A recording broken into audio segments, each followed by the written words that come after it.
and welcome to the show that just gives you goosebumps all over the place. This is the Sports Box, where the only opinion that matters is right here. I am Mike Galetta, a.k.a. Hampton Mike, along with my partner, Brian, the Ranger Tar. Brian, how are you? Feeling good. Playoffs are starting. Yeah, and a little chilly in the air, so we head off to New England to talk about those New England Patriots, those AFC, every year. Did I say AFC East champion, New England Patriots again? Did I say defending Super Bowl champion, New England Patriots? Every damn year. This is our NFL preview show. We're going to talk a little bit about the Patriots and the road to get as far as they can. Probably be a nice one, but Brian, so let's stat me. Let's talk a little Patriots. Listen, another division championship for the Patriots. You know, again, this is water is wet type stuff because they do it every year. They do it every year. Again, the number one seed in the AFC, the road to Minnesota in the AFC will go through Foxboro, and that's probably what you would have guessed at the start of the season.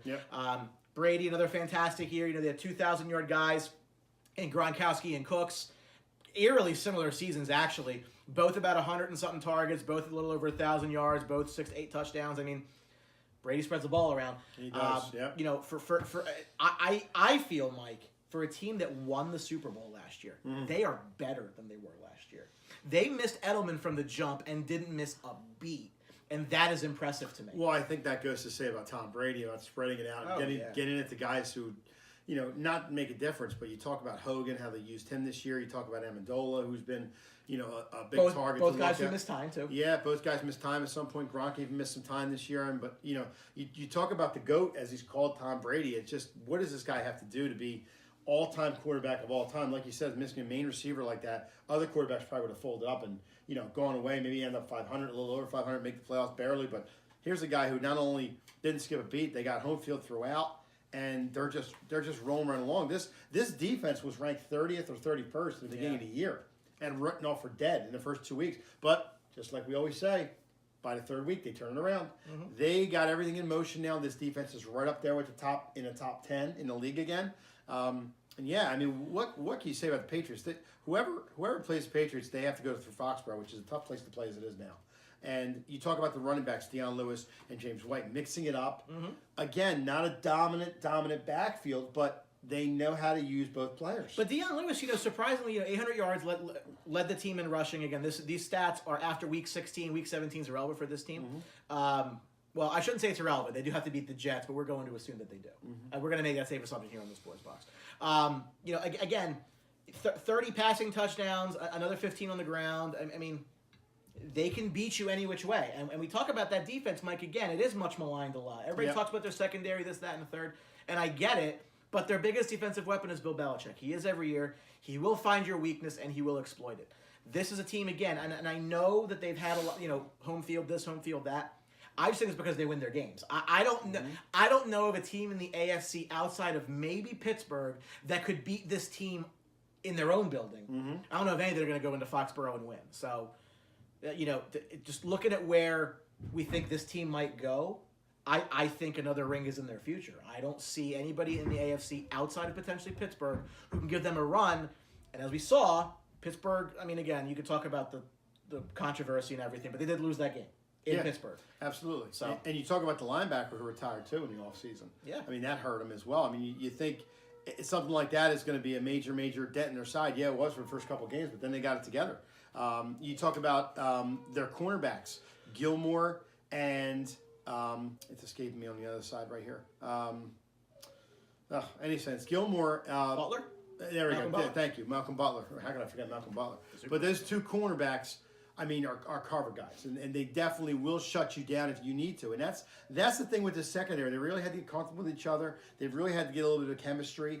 And, you know, this defense is I wouldn't say stifling, but this defense will slow you down. I mean, defense will. They do what they need to do. They added James Harrison now for the playoffs. Again, I think it's an interesting move for a lot of reasons. I mean, you got a motivated guy. Yeah, you know, who wants to roll on a team? He wants to play. I mean, that's the whole reason he wanted to get released from Pittsburgh is he wanted to play, and they said, yeah, we're going to get you in there, and never got him in there. Probably just wanted to use him as a backup chip. And here's a guy who wants to play. I mean, you talk about Dante Hightower, who's having a phenomenal year. Talk about Trey Flowers. There's a lot of guys on this team that are names. You know, even Patrick Chung came to the Eagles at one point, a long time ago, written off for dead, came back, won a Super Bowl with the Patriots, and now back in that secondary. It's amazing what the jersey does. It's like Yankee mystique in a way. It is. It's America the Beautiful. You put it on. The offensive line gives Tom Brady all the time in the world to do what he has to do, carve up defenses, and they're not scared of anybody. No, they're not scared of anybody. And you look at their schedule. I mean, again, that first week that was like Kansas City's almost their high point. Yep. Going to win that game in New England. Carolina went there and got an overtime win. And they just rolled off win after win after win, an 8-game winning streak. They lost to Miami in Miami. They seem to do that every year for some reason. Yep. I don't know if Tom just hates the Heat, whatever. But, again, this is a team I feel, and I'm curious how you feel. I think they're coming out of the AFC. I think they're winning this whole shebang again. You would think the only stopping point they have is Pittsburgh again. But, other than that, I mean, and people want to talk about the Patriots, that, the league wants them to win and this and that. Listen.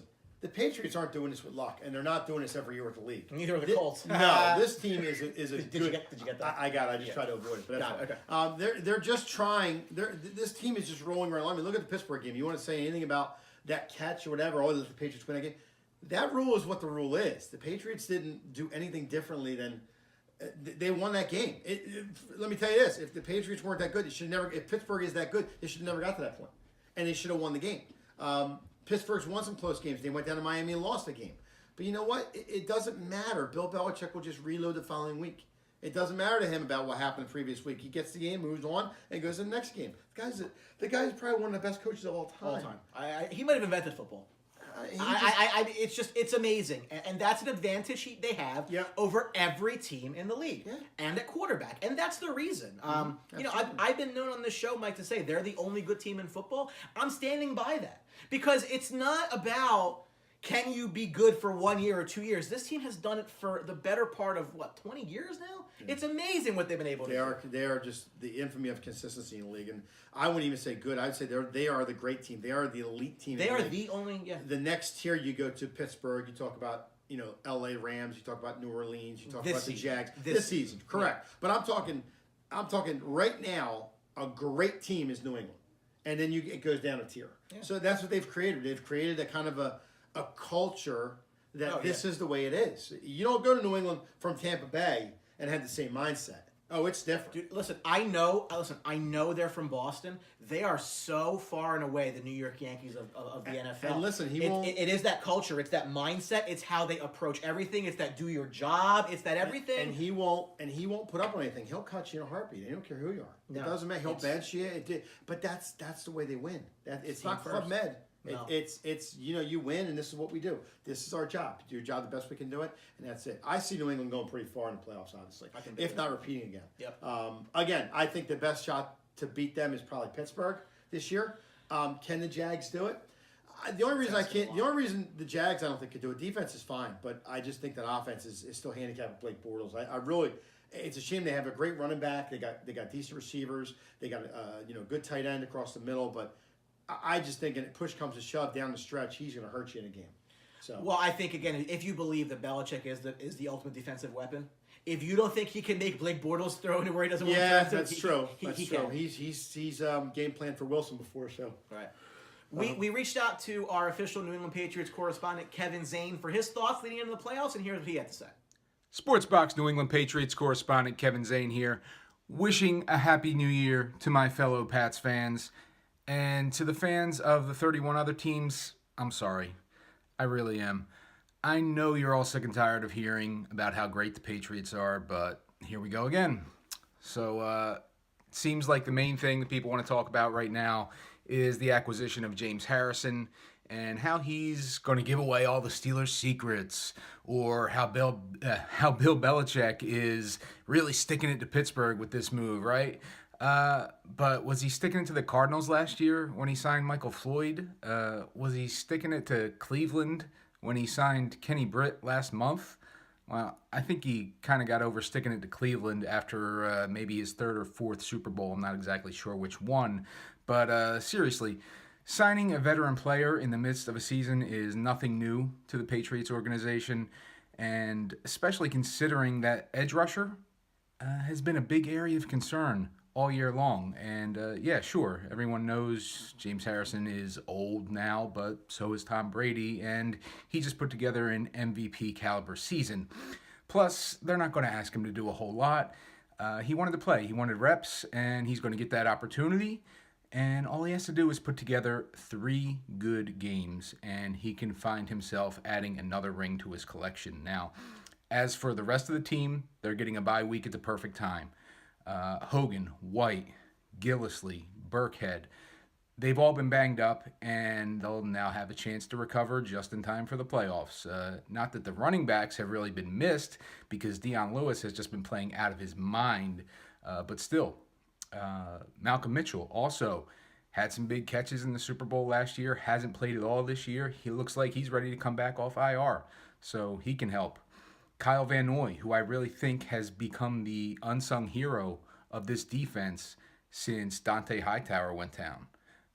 He was missed. Now he's back. And most importantly, I'd say, we're heading into the playoffs with a healthy Gronk. So that's something they haven't always had here in previous years, but that could be the major key to winning another Lombardi trophy. So I'm not in the business of making predictions, but I will say that despite this not being the best year of the Brady-Belichick era, they still finished 13-3. The rest of the AFC contenders, not exactly a murderer's row, as we know.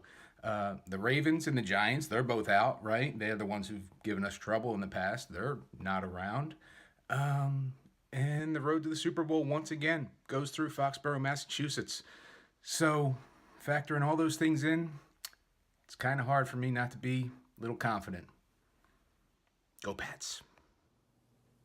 We want to thank Kevin for reaching out to us and giving us that report. Man, our guys just are on top of everything. It's amazing. The network that we've built here at the Sports Box is envious. Oh, it's craziness. But anyway, like we said, I think the Patriots, I wouldn't say it's going to be that easy for the first round, but I think the Patriots are a good enough team, great enough team in the league that they can just keep moving the needle forward and forward and forward, and then get to the Super Bowl again, obviously. They're the team to beat. They're going to Minnesota. I have no doubt in my mind. The only team that concerns me a little bit is Pittsburgh, but I still don't see it. And I think once they get into the Super Bowl, the only team that really honestly concerns, well, there may be 2 teams. Minnesota, if they get there and host the game, that is a situation no team's ever had to deal with, right? Can you go win the Super Bowl on the road? That's hard. The biggest home field advantage in Yeah, the world. I mean, so it's never happened. I still give the edge to the Pats in that game in a big way, but Yeah. anything can happen in a crazy game like that. And I think the Saints are interesting because the Saints can run the ball and keep the ball out of Brady's hands. Saints can slow people down now, too. I mean, that was the thing they never did in the past. You had to outscore with the Saints. But Minnesota, I think the defense is good. That'd be an interesting matchup with them. I mean, it's going to be an interesting Super Bowl. But it wouldn't be Rhodes on Gronk. No, it wouldn't be Rhodes on Gronk. It's funny, we talked about that before. Who would Rhodes cover? Yeah. I mean, you're going to put him on Amendola. He'll be on Cooks. He's going to be on Cooks, but Cooks hasn't had a great year, but that's their main guy. You're going to have to give Rhodes a little bit of help to Gronk. Cooks had a better year than you think, Mike. 1,000 yards. I mean, maybe not as many touchdowns. Maybe they came in probably because in bunches. Probably because as much as they score, Yeah. it's kind of covered a little bit. You don't see him as the man. I mean, 6 touchdowns. That's true. It's nothing to be. But a 1,000-yard year again, leading into Week 17. So Yeah. you never know. Yeah. But again, I feel very comfortable saying this team's going to repeat this year. Tom just keeps doing it. Remember, one for the next hand. It's crazy. Just keeps on loading up for him. So that's all the time we have for the New England Patriots preview. Keep an eye out. We're going to have a lot more previews on the show. Check them out. If your team's out there, check them out. Remember, you can always get us on social media if you need to. At Sportsbox Show on Facebook, at Sportsbox Show on Twitter. Subscribe to our YouTube channel. Join Outside the Box on Facebook, our official Sportsbox sports discussion group. Love to see you there. We're everywhere. We're doing it for you. Absolutely. Remember, at the Sports Box, the only opinion that matters is right here. Thanks for watching. See you. This episode of the Sports Box is brought to you by Mic'd Up Entertainment and DJ Mike Velardi. For all of your event planning needs, make sure you contact Mike at 609-864-5925 and tell him that you saw him on the Sports Box.